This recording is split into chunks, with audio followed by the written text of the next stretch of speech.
It's been 35 years, and I still regret it. It's been 35 years and I still regret leaving. I don't know why I'm posting this, but I have to get this off my chest.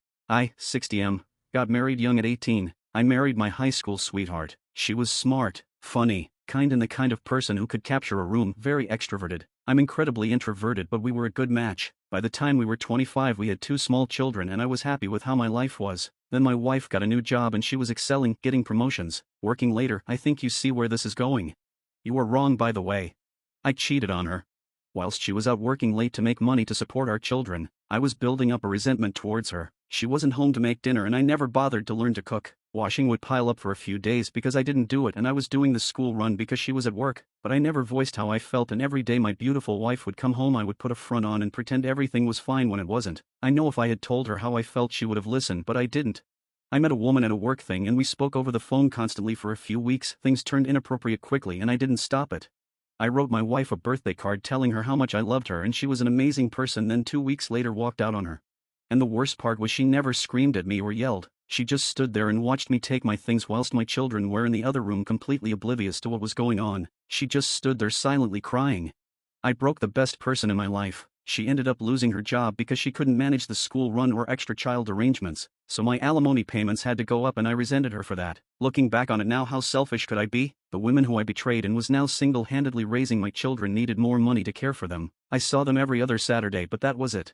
My AP and I fizzled almost immediately. She didn't want something with me and she really didn't want something with me when I was almost broke from paying alimony. My wife was and still is the strongest person I know. She never let me know how much I hurt her, but I heard her crying herself to sleep every night I had to stay over for something with the kids.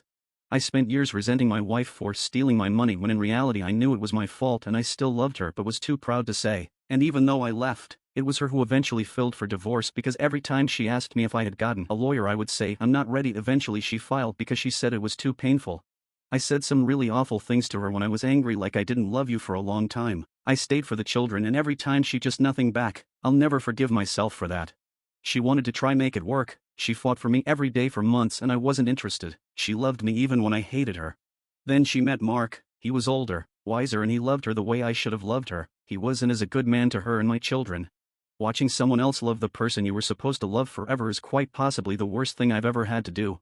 I blurted out I love you to her 2 weeks before her wedding and she looked at me and said, then you should have fought for me, because I would have loved you forever if you'd let me. On the day of her wedding I sat outside the church in my car, telling myself I would object the wedding, but I didn't.